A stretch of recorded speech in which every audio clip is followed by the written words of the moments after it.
नमस्कार दोस्तों, हर्ष के साथ राज यूट्यूब चैनल में आप सभी का स्वागत है। दोस्तों, यूजीसी नेट पब्लिक एडमिनिस्ट्रेशन का यह मेरा नेक्स्ट लेक्चर है।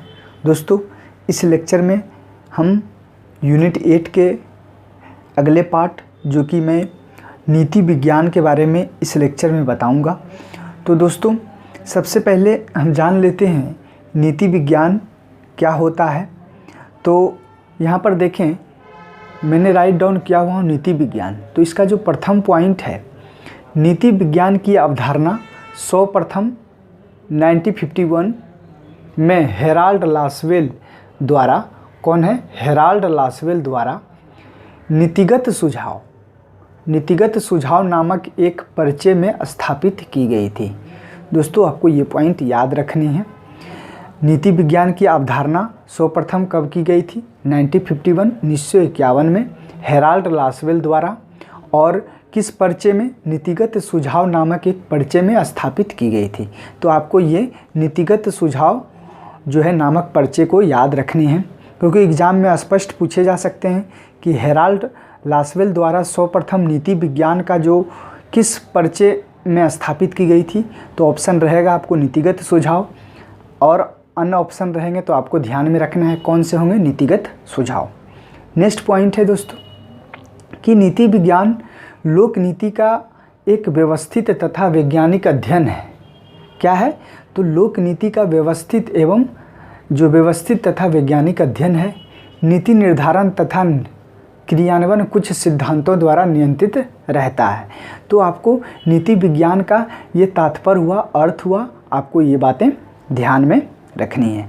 दोस्तों, जब हम नीति विज्ञान की बात करते हैं तो हेराल्ड लासवेल का नाम न आए ऐसा नहीं हो सकता है, क्योंकि आपने प्रथम पॉइंट में ही देखा कि सर्वप्रथम नीति विज्ञान जो है हेराल्ड लासवेल द्वारा ही अपने परिचय जो नीतिगत सुझाव नामक परिचय में स्थापित की गई थी। तो हम यहाँ देख लेते हैं हेराल्ड लासवेल की भी क्या विचार थे नीतिगत जो नीति विज्ञान पे। तो सबसे पहले हम हेराल्ड लासवेल के प्रमुख पुस्तक के नाम देख लेते हैं। तो इनकी कुछ प्रमुख पुस्तकें हैं जो कि आपको याद रखने हैं, क्योंकि एग्ज़ाम में इनके बुक पूछे जाते हैं। तो दोस्तों, आप याद रखें बुक, तो हर जितने भी थिंकर हैं उनके बुक आपको याद रखने हैं। तो प्रथम जो प्रमुख पुस्तकें हैं, पावर एंड पर्सनैलिटी। और यहाँ एक बातें ध्यान ये रखनी है, जो हिंदी माध्यम के स्टूडेंट हैं वो जितने भी थिंकर हैं उनके बुक जो हैं इंग्लिश में ही याद रखें, क्योंकि एग्ज़ाम में आपको हिंदी में ट्रांसलेट रहेंगे वो उसमें दिक्कतें आ सकती हैं, इसीलिए आप इंग्लिश बुक ही याद रखें, पावर एंड पर्सनैलिटी। सेकेंड जो प्रमुख पुस्तक है द पॉलिसी ओरिएंटेशन। और थर्ड जो प्रमुख पुस्तकें हैं इनकी हेराल्ड लासवेल की, वो है politics, who gets what, when और हाउ। तो ये वाली पुस्तक जो है इनके पिछले प्रीवियस ईयर के आप क्वेश्चन पेपर देखेंगे तो ये पुस्तक पूछे भी गए हैं, तो आपको याद रखने हैं। ये प्रमुख पुस्तकें हैं जो कि इनकी लोक नीति से रिलेटेड है। वैसे पॉलिटिक्स में जो कि इनकी राजनीतिक विज्ञान से भी संबंध रहा है, तो इनमें भी इनकी प्रमुख पुस्तकें हैं। आप और भी याद कर सकते हैं, लेकिन ये 3 प्रमुख पुस्तकें हैं। तो दोस्तों, हेराल्ड लासवेल का जो विचार था नीति विज्ञान में वो देखते हैं क्या है। तो इनकी एक कोटेशन है जो कि आपको याद रखनी है। इनके कोटेशन से भी सवाल बनाए गए हैं, तो आपको ये कोटेशन को याद रखना है, क्योंकि आने वाले एग्ज़ाम में इनके जो स्टेटमेंट हैं पूछे जा सकते हैं। तो दोस्तों, इनकी जो स्टेटमेंट है, नीति विज्ञान समस्याओं को समाधान के लिए उपलब्ध जानकारी का निर्णय अथवा चयन तथा उसकी प्रासंगिकता का मूल्यांकन करने की प्रक्रिया का अध्ययन करता है। तो मैं फिर से एक बार पढ़ देता हूँ। नीति विज्ञान समस्याओं के समाधान के लिए उपलब्ध जानकारी का निर्णय अथवा चयन तथा उसकी प्रासंगिकता का मूल्यांकन करने की प्रक्रिया का अध्ययन करता है। तो ये हेराल्ड लासवेल के स्टेटमेंट हैं, आपको हूबहू डायरेक्ट पूछे जा सकते हैं, तो आपको ये स्टेटमेंट याद रखने हैं। नेक्स्ट जो पॉइंट है, नीति विज्ञान गैर सरकारी संगठनों तथा व्यक्तियों की प्रक्रियाओं का अध्ययन कर सकता है। हेराल्ड लासवेल के ही ये विचार हैं, नीति विज्ञान के बारे में इन्होंने विचार रखे हैं। नेक्स्ट जो हेराल्ड लासवेल द्वारा कहा गया है कि लासवेल राजनीतिक विज्ञान की समस्या निराकरण गतिविधि मानते हैं। किनको? नीति विज्ञान को।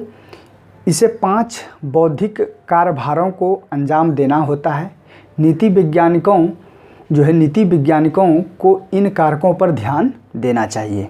तो इन्होंने 5 कारक बताए हैं जिनके कारण जो है वो 5 कारक क्या हैं, नीति वैज्ञानिकों को उन्होंने सुझाव दिया है कि नीति वैज्ञानिकों को 5 कारकों पर ध्यान देना चाहिए। तो जो प्रथम कारक है, ध्येयों का जो है स्पष्टीकरण होना चाहिए। सेकंड है, रुझानों की व्याख्या होनी चाहिए। थर्ड है, परिस्थितियों का विश्लेषण भी होना चाहिए।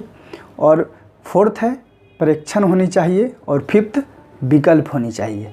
तो दोस्तों, हेराल्ड लासवेल का जो वैज्ञानिक नीति विज्ञान पर विचार थे, ये प्रमुख थे। आपको एग्ज़ाम ओरिएंटेड ध्यान रखना है।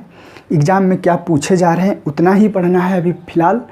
तो दोस्तों, आप मेरे लेक्चर से आपको कितना फ़ायदा हो रहा है, और जितने भी दोस्त हैं आपके जो यूजीसी नेट पब्लिक एडमिनिस्ट्रेशन की तैयारी कर रहे हैं या यूजीसी नेट की तैयारी कर रहे हैं, प्रथम पेपर की भी तैयारी कर रहे हैं, तो उनको सजेस्ट कीजिए कि मेरे चैनल से जुड़ने, हर्ष के साथ राज से। तो उनको बहुत फ़ायदा मिलेगा। और हेल्प करने से कतई पीछे नहीं हटिए। जितना हेल्प कीजिएगा, जितना भी ज्ञान आप दूसरे को बांटिएगा, उतना बढ़ेगा। तो आप चैनल को सब्सक्राइब करें, लाइक करें, साथ ही शेयर करें और मन तन धन से पढ़ाई करें। थैंक यू, धन्यवाद।